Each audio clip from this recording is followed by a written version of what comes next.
Miss হবে না আপনার পছন্দের টিভি শো। দেখুন জি5 অ্যাপে একদম ফ্রি। তুমি কি জানো মিস্টার সেন, এই স্বাদের অনুষ্ঠান কেন হয়? Let me guess. স্বাদ মানে টেস্ট, মানে তোমাকে নানা রকম খাবার টেস্ট করানো হবে। আরে এটা স্বাদ নয়, এটা স্বাদ। স্বাদ স্বাদ মানে হলো উইশ, বলতে পারো লাস্ট উইশ।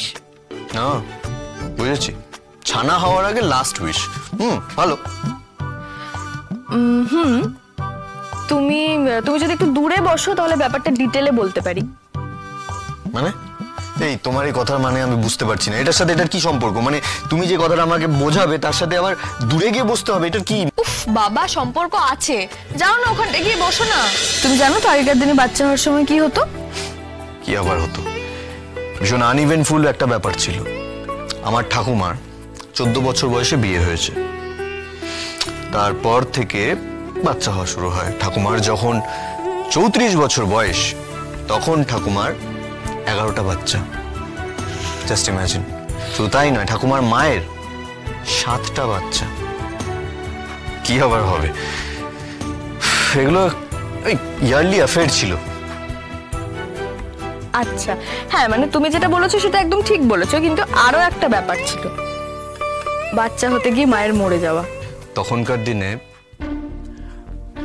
মেডিকেল সায়েন্স অতটা উন্নত ছিল না। হ্যাঁ সেটাই তো, সেই জন্য বাচ্চা হওয়ার আগে মেয়ের বাড়ির লোক কি করতো, ওই মেয়েটা যা যা খেতে ভালোবাসে স্বাদ পূরণ করতে সেসব খাইয়ে দিত। কে জানে বাচ্চা হলে মেয়েটা বাঁচবে কি বাঁচবে না, সেই জন্য ওই ফাঁসির খাওয়ানো টাইপ বলতে পারো। মেয়েটা যা যা খেতে ভালোবাসতো স্বাদ পূরণ করতে সেসব খাইয়ে দিত। তোমার বানানো কথা। অমনি বললেই হলো। তোমার পিসিমা পিসি ঠাকুমা ওনাদের জিজ্ঞেস করো, এটাই নিয়ম ছিল তখন। আমি সেটাই বলতে চাইছিলাম তোমাকে। 25 তারিখ আমারও স্বাদ হবে, মানে আমার স্বাদ পূরণ করতে আমাকে খাওয়ানো দাওয়ানো হবে, যাতে অপূর্ণ স্বাদ নিয়ে আমি টপকে গিয়ে শাকচুন্নি না হয়ে যাই।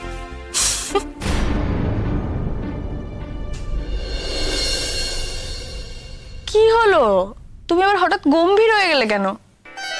দেখেছো তো, আমি জানতাম তুমি ক্যাজুয়ালি নিতে পারবে না ব্যাপারটাকে, সেই জন্যই বলতে চাইছিলাম না তোমাকে। আরে কাকে ফোন করছো? তুমি ফোনটা দাও আমাকে। কেন? আমি আন্টিকে ফোন করব, ফোন করে বলবো এইসব স্বাদ ফাদ এইসব অনুষ্ঠান সব ক্যান্সেল করতে। কোনো দরকার নেই সব আগেকার দিনের উল্টোপাল্টা নিয়ম পালন করার। দেখেছো তো, আরে বাবা বললাম তো, এটা আগেকার বিশ্বাস।